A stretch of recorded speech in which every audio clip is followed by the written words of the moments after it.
What's up, everybody? Dead Girl here. It's Sunday night, and we have a special episode this evening. We're here with Miss Megan Markham of the Infected Audio Haunt. We're going to be chatting with her this evening and learning about this amazing haunt that you basically wrote. Right. Yeah, this is like true. your baby. So, for the folks at home that don't know you, could you tell us a little bit about yourself? And thank you for joining us. Yeah, thanks for having me. I'm hyped to be here in this beautiful digital space. My name is Megan. I am on the board of directors for a company called Phoenix Tears Productions, and I basically am one of our writers and also an actor I end up auditioning for my own shows quite often. So for Infected, I wrote the show, and I helped direct the audio portion, which we'll get into unpacking what that means shortly. But I directed that part, and then I'm in the physical cast of the show. So you might see me if you come to the haunt. Now, okay, so we're going to go through all the fun things. So I have to ask, how do you audition for yourself? Like, how does that work? Yeah. So I don't direct physical shows. I directed the audio for this show, and that is a rarity. I'd never done that before. It was really exciting. I'm not a voice actor, so I hate hearing my own voice recorded. I will never watch this interview back. I can't do it. But I am a physical actor, and so normally for a show that I've written, we hire a director or have someone in our board of directors circle direct, and I will audition for them. With the immersive audio dramas, there's something we kind of invented, and I've been in all of them, so at this point I'm the most qualified person on the planet to be in them. So I normally book the part, but I do often audition for things that our company's doing that I didn't write. And I'm just auditioning for, like, people that know me, but if I'm not good, they don't cast me, so. Okay, so there's definitely, like, no favoritism. It's not like, it's Megan, we have to put her in, because there may be something and maybe you're just not a fit for, and they're like, we love you, but not today. Right. We normally do, like, weird shows, and I'm good at weird theater, so normally I fit into the mix, but sometimes it doesn't happen. Now, I gotta ask, Infected is brought to everybody by Phoenix Tears Production Company. Can you tell us a little bit about Phoenix Tears for those of us that aren't very familiar? I know I'm not super familiar, so could you tell us a little bit about the company? Yeah, we're new to the world of haunts and horror. We are a theater production company, so we do Orlando Fringe every year that it happens, and even this year we were in it, even though it's not. Right. It was on.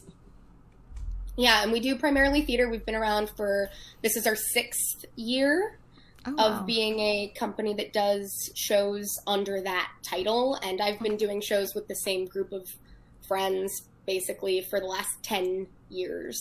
So. Oh, wow. Yeah.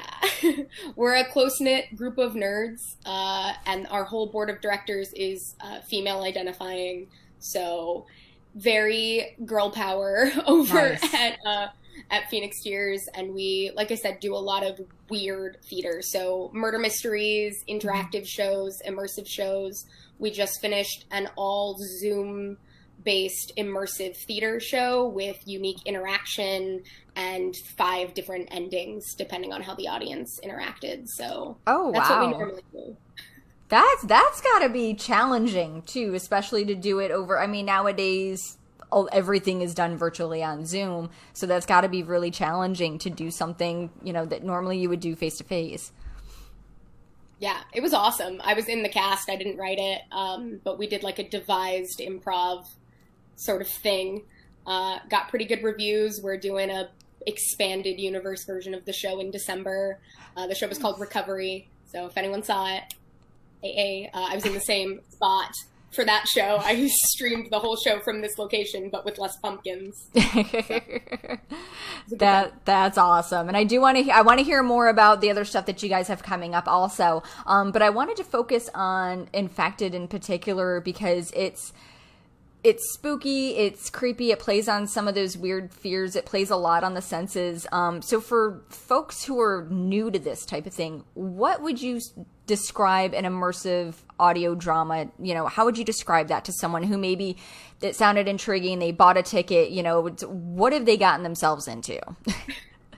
Yeah. So I like to use the reference point of podcasts for people who want to know what the sensory experience is in the headphones. There's a thing called pod play in the immersive theater world where you don't have people in front of you. You just go to a location and listen to a podcast and it interacts with the environment. Oh. We take that a step further and add actors in front of you who are pantomiming what's going on in the scene and guide you through an immersive environment. Oh, so wow. I've said it's at the cross section of, like, this show in particular is somewhere in between a haunt, a podcast, a walking tour, and theater. Okay. So there's like all different kinds of things put into a bottle, you shook it up, and that's kind of what Infected is going to be. Yeah. Yeah, that's the experience of an immersive audio drama specifically, which we've done a few of, so.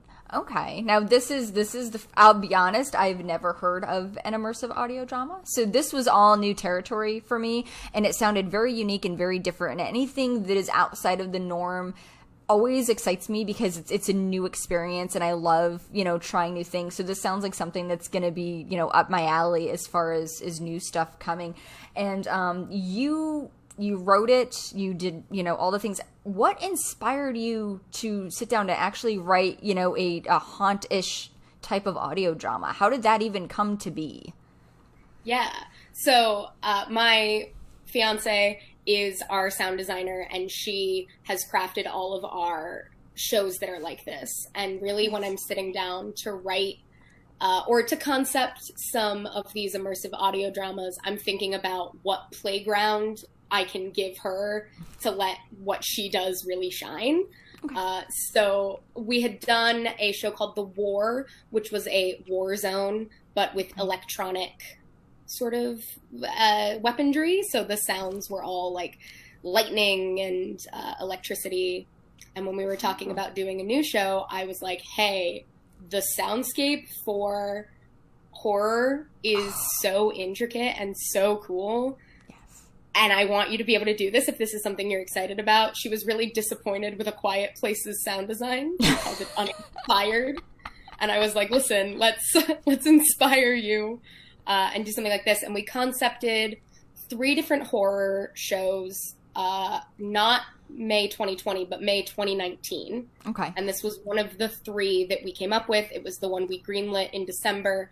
Happens to be about a virus that overtakes part of the world and you're escaping a quarantine zone. So that's foreshadowing much there, woman? I accidentally wrote the future, apparently. It's more of a zombie apocalypse than a true pandemic situation. Right. But I was like, no one's going to believe me that I wrote this in December, but I have the files. Like, we finished recording the audio in February. Oh, wow. Yeah, so it's been in the works for a while, and we normally write these shows for Orlando Fringe. Yes. So we have a sort of mini fan base or audience there doing bring your own venue shows, which means that we go out around the park, around Lock Haven Park, okay, in Orlando, and do. So we were gonna do this show there this year, and obviously, the world stopped. But yeah, but figured that it could really easily be something that was safe and socially distant. Yes. So kept it on the docket for October, and are excited to be able to do it. So now, for those that don't know this particular one that you're Infected, what's the premise behind it? Yeah, so the premise of the whole show is that you are escaping a quarantine zone, sort of like in, if you've ever seen the show iZombie. Yes. They like shut down all of Seattle. She has like an underground railroad sort of escape situation that she's running. It's similar to that. You're going on an underground operated rail line where you are going to get the safest possible way out of the quarantine zone. And you have 2 guides, Nate and Kath, who help get you through to the other side, or try to. And it's that experience from start to finish. So you get to the rebel base, escape out of the base, and then go through the outdoor sort of trail to get to a place where you can leave the city, the fictional city that we're in. Now, is this going to be predominantly, like, is this indoor, outdoor, or mainly outdoor? It's, I would say, mainly outdoor, but close to 50-50.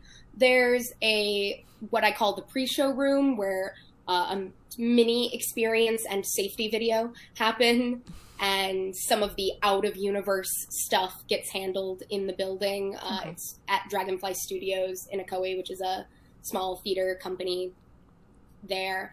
And then you basically do a huge loop around the whole building, walk through a couple empty lots. We have permission from the city of Akoi, so everything's on the up and up there.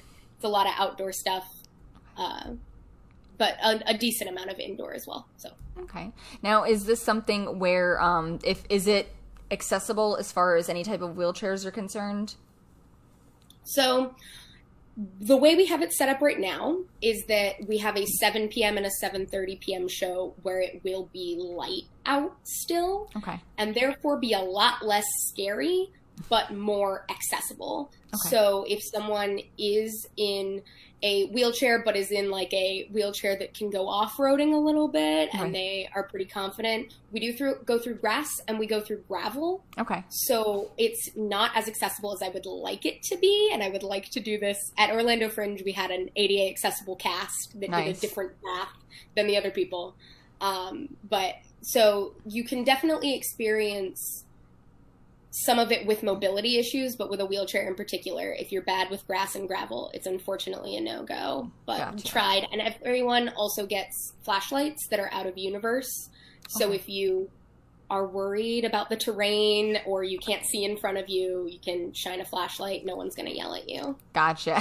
Well, that's good to know. Now, I've got Amanda Simmons in the chat, and she's saying it's about 10 minutes indoor and 20 minutes outdoor.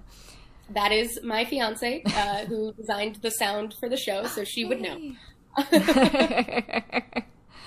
Well, that's fantastic then. So then it does have some form of accessibility, just depending on, I'm sure, like the person, whether their chair is, equipped to go in grass and gravel.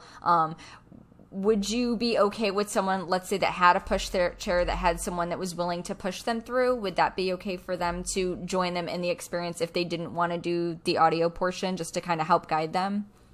Yeah, I definitely think we could accommodate that with or without the audio experience, So I know we were going to talk about it later, but the way our ticketing works is it's in a little group. In like a pod. So similar to how something like Stream and Scream or The Haunted Road is pricing things per car, this is per group, and it's technically a group of 5 people, but if you were a group of 6 because someone didn't want to listen but would push a wheelchair, we'd be fine with that. Okay, that's awesome, and we'll come back to that as well. So it sounds like it's a full 30-minute experience then, from like the inside and then the outside of it.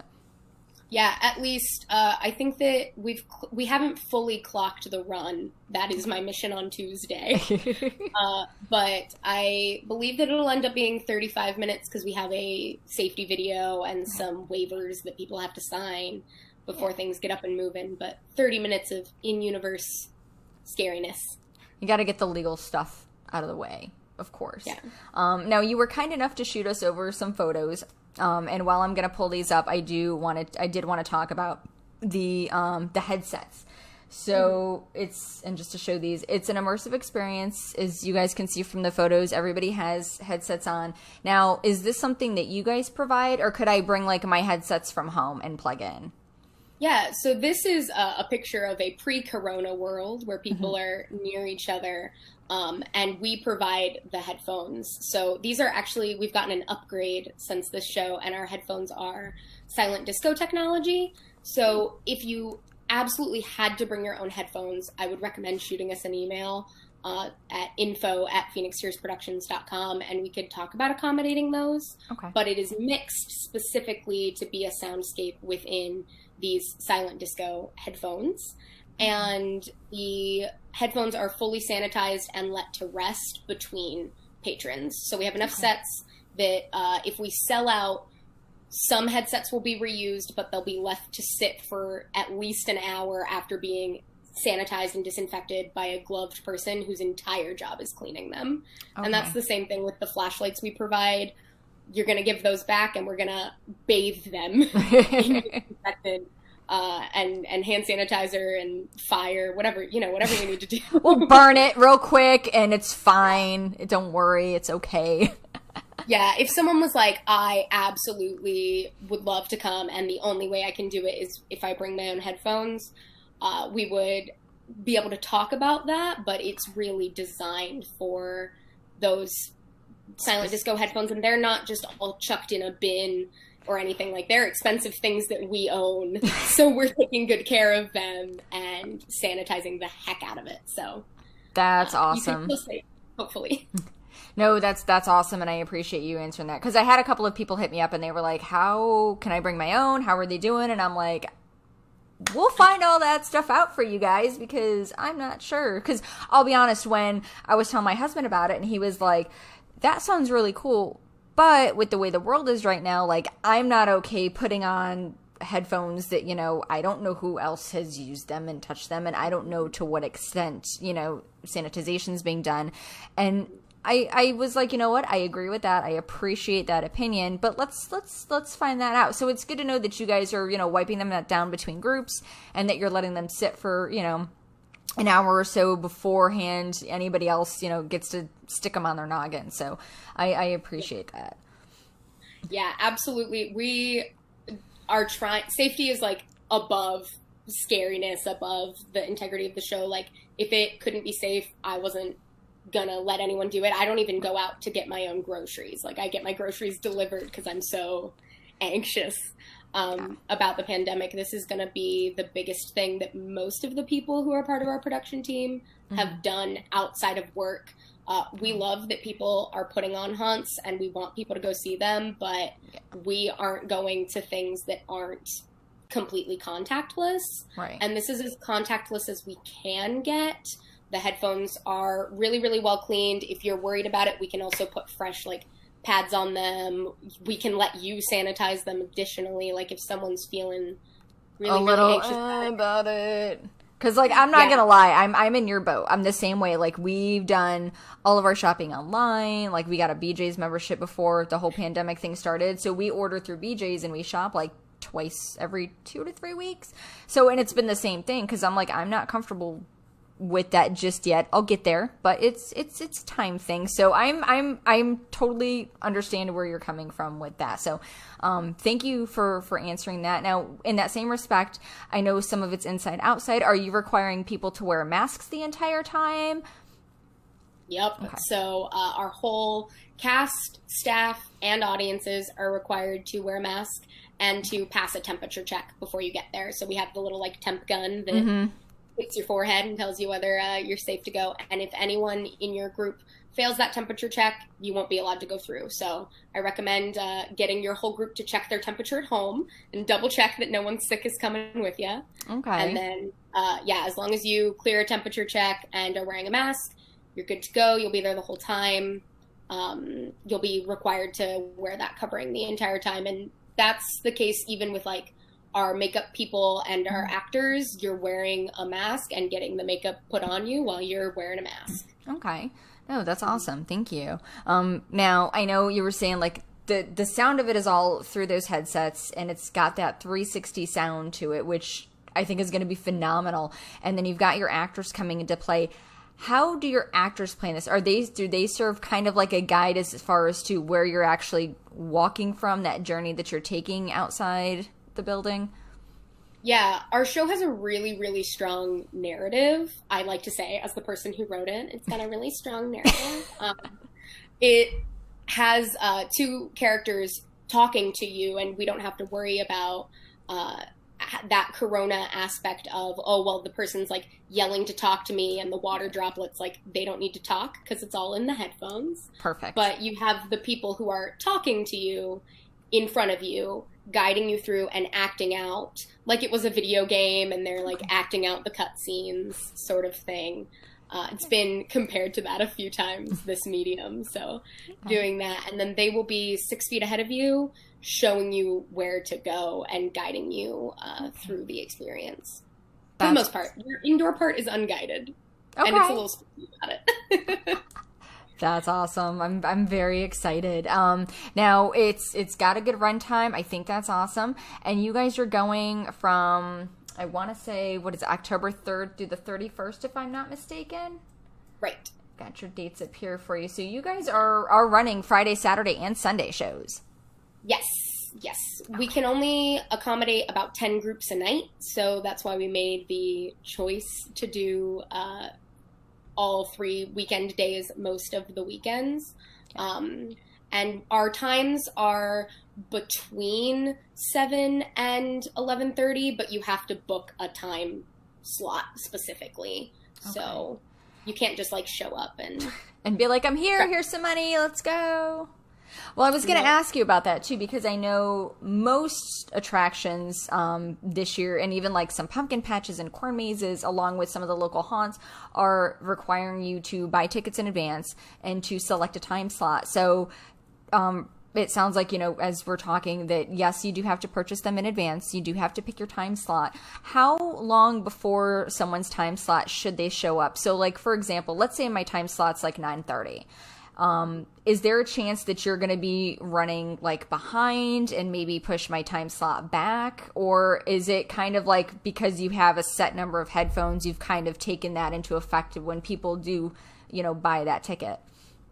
Yeah, we've definitely taken it into effect when you've bought the ticket. So we recommend people show up 5 minutes in advance. Okay. So if you didn't sign, if you've done some of the car haunts, I know Scream and Stream has like a waiver that you have to fill out in advance. So if you filled it out in advance, show up. We have a waiver that's similar-ish, and then you show up, you filled out your paperwork, we check you off, and we send you in, and your start time is your start time. Like, that's when the show's on the road.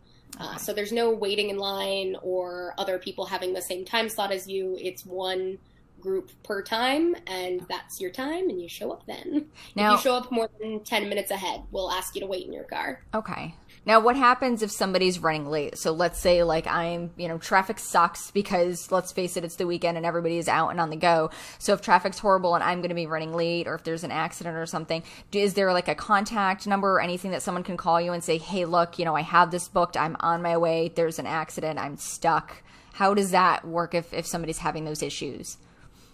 Yeah, we definitely recommend trying not to have issues in the first place, but that can only go so far, right? Right. So you can definitely email us or message us on social media. There might be a call number. We don't have one right now. Okay. The venue doesn't have a phone. But if you email us and are like, hey, I'm running, if one person in your group is running like 5 minutes late, they could probably pop in and they'll have missed a little bit of the pre-show, but they can still go on the experience. Okay. Or if we've maybe not sold out that night, we can find another time to slip you in. Like, we're people and we're a small company, so we want you to see the show. We're not going to be like, too bad, so sad, goodbye, if we can help it.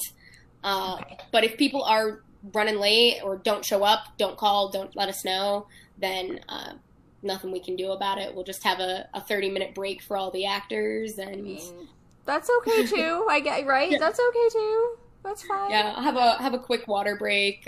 Make sure that I'm feeling okay. Right.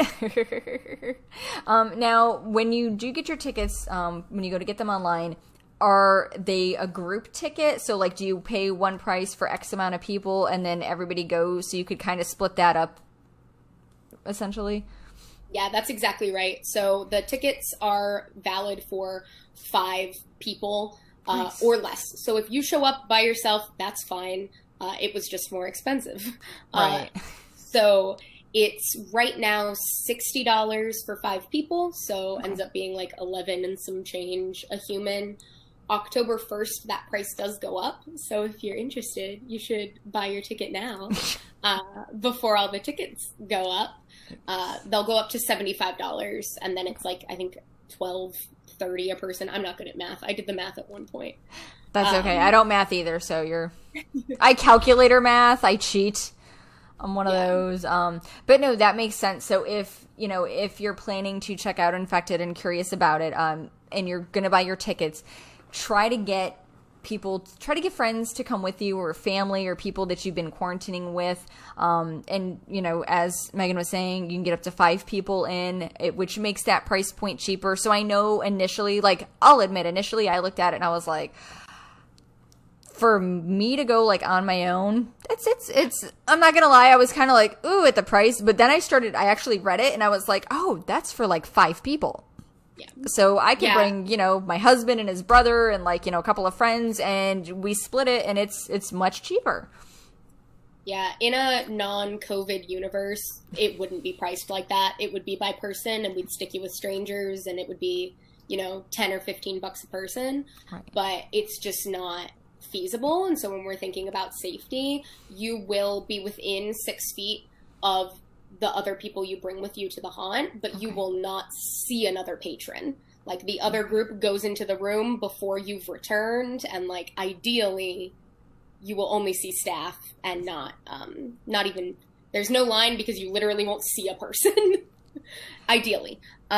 So that's why that price point is the way it is. And even if you're going with a couple other people, 1 or 2 people, I think that $30 a person is pricey for a haunt, but is very on par with other interactive theater. So that's why we sometimes are I don't know what to do, because we're theater people who are doing a scary thing. Right. And we want to. And it's new. It's a new thing, and it's not new for you guys because this is kind of what you do, but the scare side of it is a little different. And I know a lot of people, especially around this time of year, they hear that word haunt and they immediately attribute that to a haunted house, or they compare it to Horror Nights or Hello Scream, or one of the independent haunts. So it's as a patron, it helps to know what I'm going to get myself into, as opposed to thinking that it's going to be one thing and it be something else, and then maybe, completely caught off guard and not realize it. So I like the fact that, it's a theater thing, and it's scary, and it's, your headphones are in, so it's going to sound like everything is right there with you. Yeah, that's exactly right. That's exactly how we want it to feel. I've been calling it a haunt in headphones, or a horror experience, because it's a thing that you're experiencing that's scary. Right. And there are jump scares, but it's not pop out at every turn. It's more similar to watching a horror movie, but you're in it. And you hear those quick high pitches, and you do that quick startle, what just happened? Yeah, for sure. And if you're afraid of bugs, very, very, very scary time. I was gonna say, some of the pictures online have bees and stuff around the actor's head. So is that I'm assuming that's probably going to play in at some point as you're going to hear bugs. So if you've got a bug phobia, it's going to be something that'll kind of make your skin crawl a little bit. Oh yeah, I think even if you aren't afraid of bugs, it'll make your skin crawl, because you're outside already, and then you're hearing bugs, and you're feeling, real grass at your feet, and oof, I'm desensitized to the track at this point, but the first time we ran it through, I was like, ooh, it feels like something's on me. Started wiping your clothes off, wait, there's really nothing here, but still it's the noise, and it tricks your mind into thinking that there might be something on your shirt or on your pants or your arm. Yeah, and you're outside, so I guess there might be. Wear bug spray. I was going to say, it's when it becomes real, is when you're walking through and all of a sudden you have flies landing on you, and you're like, wait a minute, how is this a thing? So thank you for that. I was going to ask, too, is bug spray. So do you guys recommend that people come in and just kind of spray themselves down just in case? Yeah, I definitely recommend wearing bug spray. It's not daytime, so you don't need to worry about sunscreen, but... Right. I would definitely recommend bug spray. We might have some and be able to spray you from a distance if it's an emergency. I know that we've been very carefully contactlessly spraying each other in the cast. It doesn't get too buggy, but I have a light up hoodie, and the bugs are ooh, pretty light. And yep. It's a wild time. Now, I was going to ask you, too, because you did mention that some of the earlier time slots, it's still light outside. So, personally, would you recommend doing it while it's, like, nice and dark out? Or is it better off doing it when it's, like, just starting to turn into nighttime? It depends on how you want to be scared. If you're like, I am a theater person and I would like to see a cool show, come during the day. Come at like 7, 7:30, 8 o'clock. Okay. But if you are more of a haunt person and you're like, if I don't legitimately feel fear, I will be upset, then I recommend coming to one of the later time slots. It'll be different in the dark. So also if you're just like a practical effects nerd, you want to see what's real and what's in the headphones. The daytime requires a little more suspension of disbelief for those 7 o'clock and 7:30, because they're like, turn off all light sources, and we're not going to turn off the sun. So. Right? It's not like you have a remote where you're just like, ping, it's dark now, let's go. Wish I could. Wish I truly could, yeah. And I think when it gets later in October, that 7:30 slot should be pretty dark. But for accessibility reasons and for those fans of ours that are theater people, not spooky, scary people, right, we wanted to keep that daytime option open. Daytime, 7 p.m. is the day now for me, apparently. I wake up at noon, so. Well, I mean, it's still light out enough to where you can still see pretty good, so to your point, as it gets later, it'll start getting dark a little bit earlier, so at that, later in October, that 7:30 slot will be darker, so, would you, so I do have to ask now, would you recommend that someone experience like both shows if somebody is super techie and then also super haunty in the same, I don't even know if haunty is a word, it is now. Yeah. I think that if you are a nerd about haunts or about like weird experiences and new things, seeing it during the day and at night could be fun. We have 2 different casts, and we have a feminine and a masculine version of the audio track. So one of our characters is non-binary, and we had a non-binary, more feminine actor do the voice for when we have female identifying people or more feminine people portraying that character. And then we had a male voice actor portray that non-binary character when it was going to be a more masculine person in front of you. Gotcha. And because of that, the 2 tracks are pretty different. So if you are a huge like nerd about the show, or you see it once and you're like, that was really cool, I'd love to see it again, can definitely ask about what times, what casts are going, and we'll hook you up with seeing a different set of actors, and it'll be the same show, but you can see it during the day and with 2 other humans in front of you in a slightly different track. So. Oh, okay. If you go once and you enjoy it, then it'd be worth going and checking it out a second time so you can check out that second cast and see those subtle differences between the 2. That's really cool. So it essentially, it can be a different experience from, one cast to the next. Yeah. A lot of times our shows are very different because they're audience related. Usually I love writing things where if you make a decision that I didn't anticipate, the ending is something else.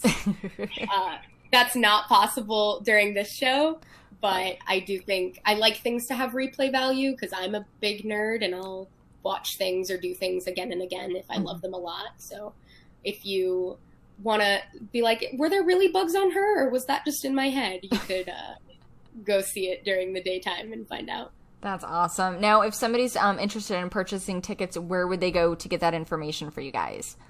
Yeah, you can go to phoenixtiersproductions.com/infected, and there is a button to buy tickets. There is an FAQ page that runs through all of the safety stuff in detail. Oh, yes, it does.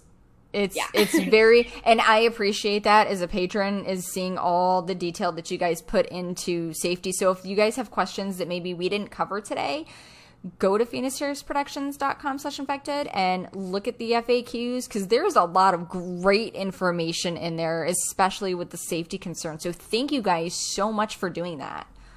Yeah, it was really important. I wrote it because I was nervous. Like, I'm the person who's the most scared in general of the world right now. So, yeah, there's a lot of information there. And then our tickets are powered through Eventbrite. So sometimes Eventbrite is a pain, and you have to really scroll to see all of the dates and all of the times. But we do have shows on Halloween and nice. All the way up to Halloween. So if it's something, if you're looking for something scary to do that's festive, you can do it the day of and everything. Nice. Thank you, Mallory, for dropping the link in the comments. I appreciate that so much. Your assistance is so appreciated. So yay! So check out the link in the comments. For those of you watching on YouTube, I'll have the link down in the description box below so that you guys can click that link, get the information, and purchase tickets for Infected. I know you mentioned that you also have some other shows in the works and coming up. Did you want to tell us about some of those shows too? Yeah, for sure. So the only thing officially on the docket right now is a show called Posthumous, which, if you're a fan of creepy things, is still a great fit. It's about a post-mortal company. So you have died or someone has died, and they are plugged into essentially a computer where they can live out a dream afterlife.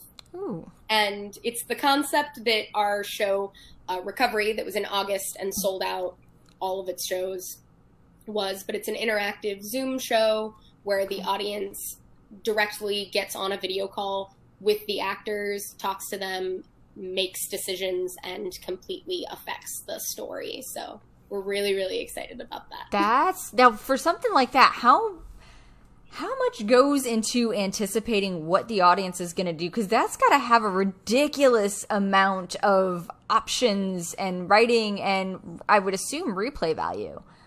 Yeah, it turns into a web, and it definitely has replay value. We did a show in August to sort of test how Zoom will work and how doing that type of multiple endings show would work. Okay. So that show that we just finished did 5 endings, and it really depended on the audience choices. So the characters who were affected by those endings had a list of conditions that needed to be met.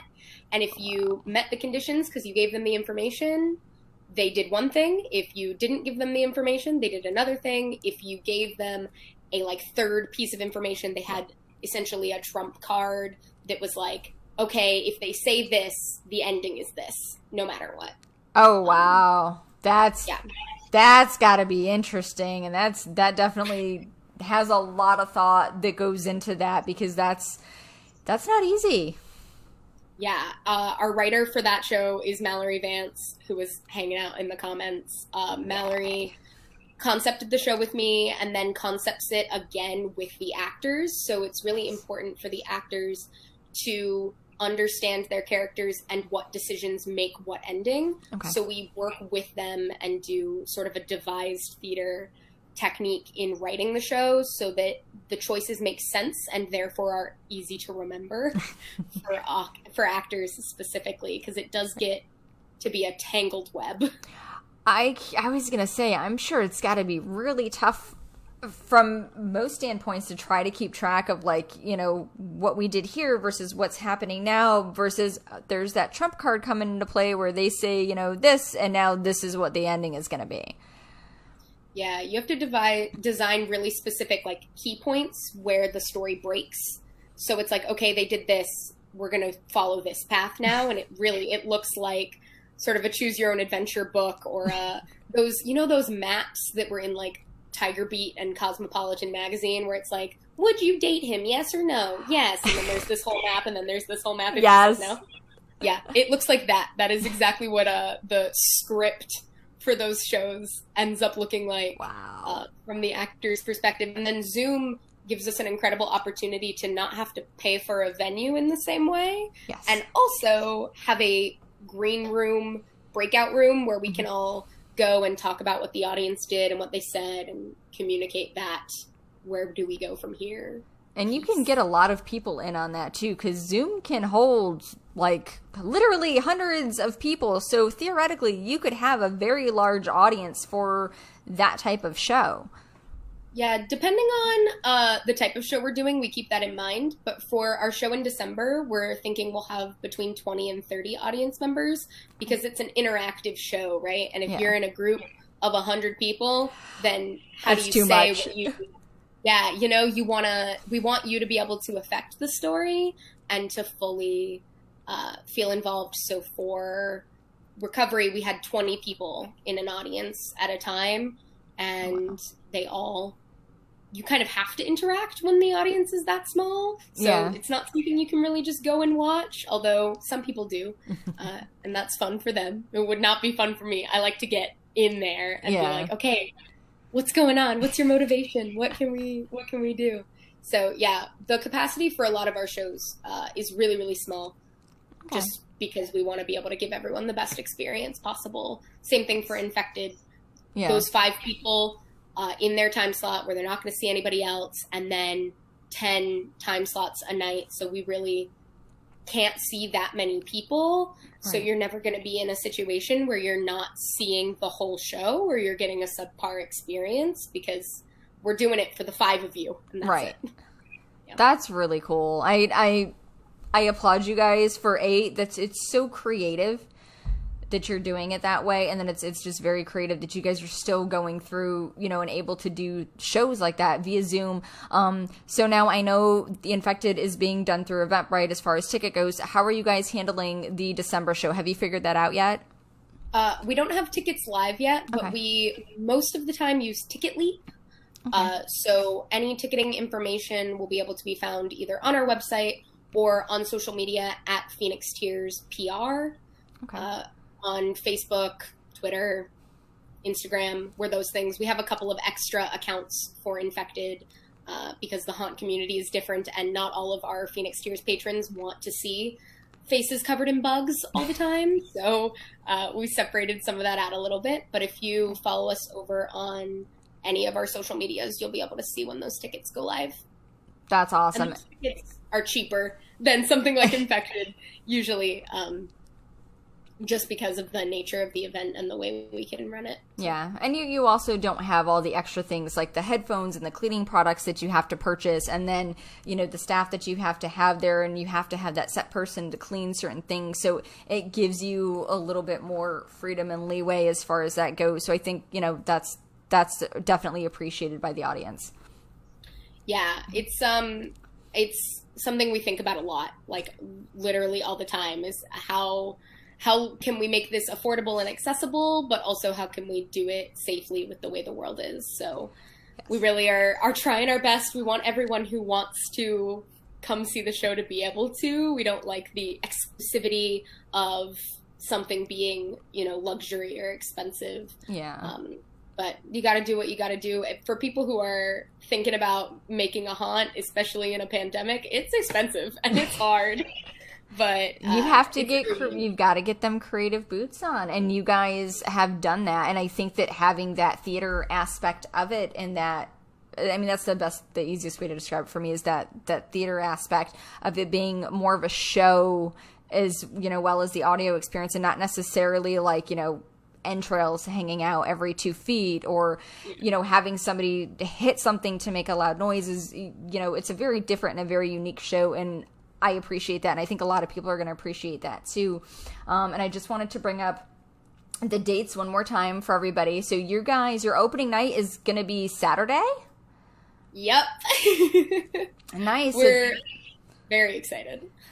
So we've got you guys Saturday, October 3rd, and you guys are running all the way up through Halloween. You're doing that show. So if you're looking for tickets, get on it. Don't dilly-dally. That's PhoenixTearsProductions.com. And make sure that you get those tickets.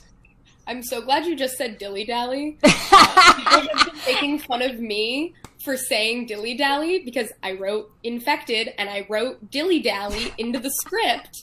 And people are like, who says dilly-dally? No one says that. People say it.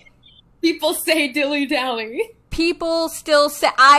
I don't say it often. It's a random thing that it comes out of my mouth, and for some reason, I knew you would appreciate that term. So I felt it was needed. So I've got, my husband's in the chat and he's chiming in and he's saying, thank you for being upfront about what people can expect from this experience, that it's not your typical haunt. It's not like a haunted house. It's not that typical haunt. It's an experience. It's a performance piece. It's a more of an audio thing and also some visual too. So just keep that in mind.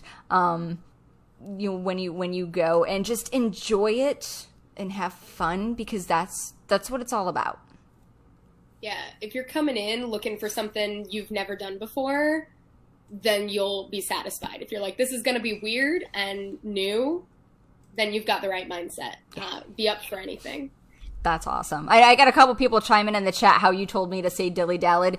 No, first of all, Megan did not. I said that of my own accord. I'm a big girl. I say my own words. So dilly-dally was me right here. I'm just saying. Oh gosh, yeah. I've been. If you come to see the show, listen for the dilly-dally, man. Just have a little giggle to yourself when it happens. It's in a really tense moment too. Oh my God, yes. So it's an Easter. I'm gonna call it an Easter egg. Listen for the dilly-dally Easter egg when you go and get a small chuckle because it's coming. I love that. I think that's awesome. Now I do have 2 more questions that I ask, and I've kind of started this thing where I ask this of all my guests because they're fun and it also helps us to get to know your tastes and get to know you just a little bit more. So the first question that I do always love to ask is, what is your favorite scary movie? So, I don't watch a ton of scary movies because being jump scared makes me nervous, and I don't love, but I like horror comedy. Okay. So, Ready or Not is like the most recent horror movie that I've seen that I've been like, that is exactly my taste. Nice. He's not indicative of what Infected is at all, but I really love a good bit and a good gag, and I'm also a huge fan of American Horror Story and those sorts of like long form scary things, but being like boo is not my vibe. So like Texas Chainsaw, bad time for me. Like I'm like not into that, or I don't know, Scream is not my vibe. Okay. I can respect that. Yeah, Ready or Not, or the Babysitter movies. Maybe I just have a thing for the blonde girl in both of those films. Okay, first of all, she's hot. Second of all, The Babysitter is such a great movie and a very unexpected. And if anybody's watching, if you've not seen this yet, A, what is wrong with you? And B, you have homework, so go watch it like right now, because it's such a fun movie. It's not even, I don't consider it like scary. I know it's considered like horror, but it's just fun. Yeah. It's definitely horror comedy at its finest. Have you seen the sequel that came out? Not yet. Like that is on my list. So no spoilers. No spoilers. It's on my list. There was one that I saw that she was in. Oh my God, what is the name of it? Mayhem. Oh. It's on Shudder. Phenomenal. It's more of like an action, but it's bloody. But it's a lot of fun, and it's got the kid that played Glenn from The Walking Dead in it. I can't remember his real name, but he's in it too, and it's phenomenal. So yeah, she's in it. She's awesome, and she's still like. She's good in everything I've seen her in, and she's so attractive. I just like. Hard to be upset about it. No, I don't get mad when I see her in a movie. I'm like, all right, cool, because I enjoy. She's easy on the eyes, and she's very enjoyable. Heck yeah. And then the other, glad we can agree on that. Yes, we're on that same page. And then the last question that I have to ask is, what is your favorite type of haunt to go to, or like Halloween type activity to do? Yeah, so I really like immersive theater, and immersive theater with horror themes is like right up my alley. As far as a haunt goes, Dark Horizons does a really good job of like integrating those more interactive elements. The interaction is what gets me. So definitely have to say that. I wanted to work there so bad this year, and when I heard it was canceled, I was like, no. We were very sad. We went and saw them last year, and we had quite a few friends that were actually acting in the haunt itself, and we had so much fun. And it was so cool because they had this huge like scavenger hunt within the haunt too, where you had to find the secret bar, and like it was unlike anything that we had ever done, and it was so cool. So I'm really, really, really hoping that they come back next year and that things get back to somewhat normal where we can have those types of things again, because that was such a good time.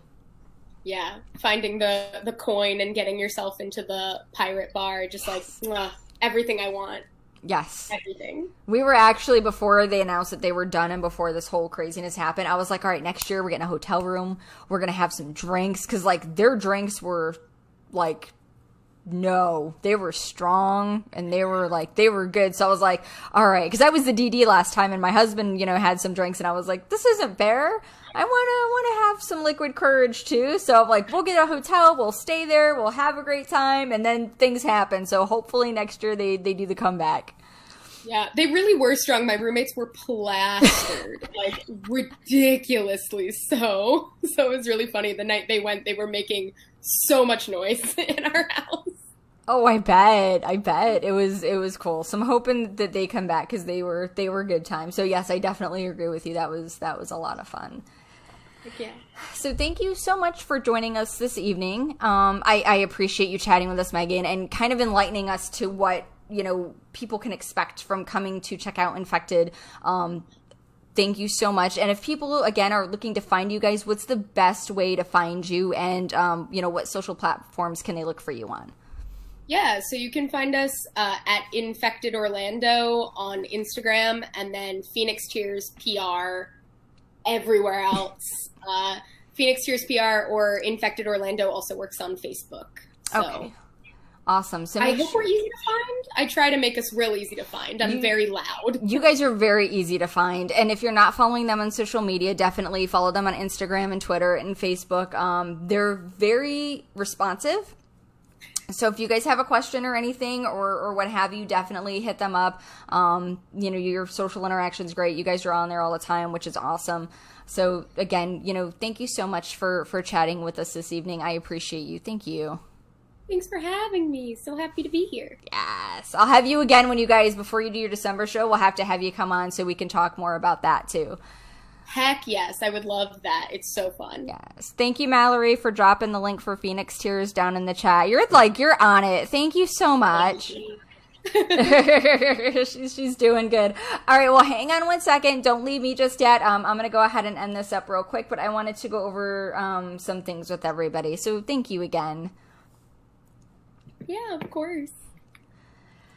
Now, just to give you guys a heads up, don't forget that we are still partnered with the bespookbox.com. Their new boxes are available, so head on over to their website. They do have all types of goodies in them for the coming months. You can get a monthly subscription or a 6-month subscription or a yearly one if you want. So check them out. That's bespookbox.com. As always, thank you guys so much for watching. We appreciate you. And until next time, make sure that you keep it spooky.